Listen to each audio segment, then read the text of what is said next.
Et on revient sur cette information, justement, la situation en Algérie, la situation qui est tendue. Et pour en parler, on joint en direct depuis Alger notre correspondant Faisal Mtaoui. Bonsoir. Bonsoir. Alors, on voit clairement donc, que le retour de Abdelaziz Bouteflika n'a pas du tout calmé la situation sur place. Les manifestations et les grèves se poursuivent.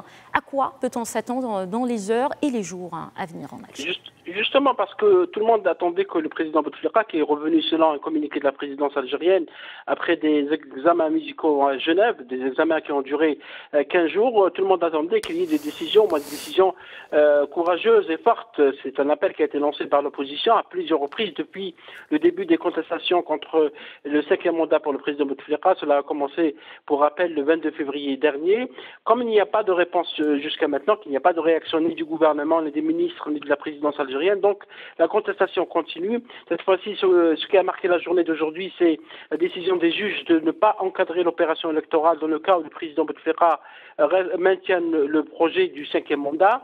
C'est du jamais vu dans l'histoire algérienne. Cela a été salué par des avocats comme Maître Boujma Rachir, qui était de la Ligue algérienne de la défense des droits de l'homme, et d'autres avocats qui ont donc salué cette mesure. Et les avocats aujourd'hui ont également organisé plusieurs rassemblements et sit-ins de protestation, notamment à Constantine, à Béjaïa, Tizouzou, Alger, à Oran et d'autres villes. Les avocats maintiennent la pression en disant non au 5e mandat, et à Constantine et à Annaba, ils sont même sortis dans la rue. Aujourd'hui aussi, la colère des étudiants n'a pas baissé, puisque les étudiants ont protesté contre une mesure qui a fait que les vacances de printemps ont été avancées.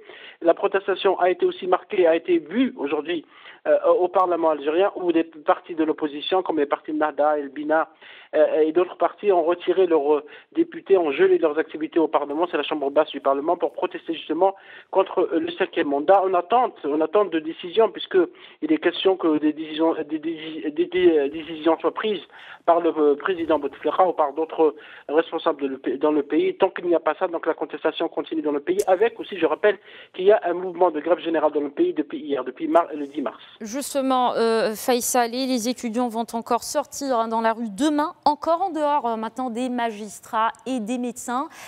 Quels autres corps comptent rejoindre la rue pour dire non à ce 5e mandat ? Il y a les imams aussi. Les imams, c'est assez inédit. Les imams n'ont pas l'habitude de manifester dans la rue, de protester.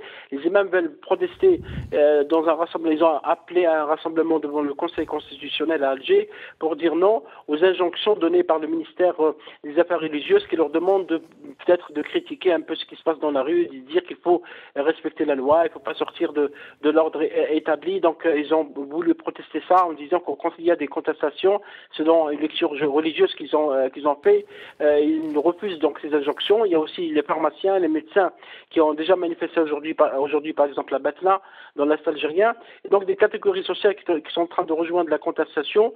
Vous savez que chaque vendredi, depuis le 22 février, il y a des marches dans le pays contre le 5e mandat. Et la grève générale s'est poursuivie aujourd'hui avec la fermeture partielle des magasins et des boutiques dans plusieurs villes du pays, notamment dans le sud algérien, à Oued et à Adrar, à Tamanrasset, mais également à Tizouzou, à Annaba, Constantine, Oran, Tlemcen et ailleurs.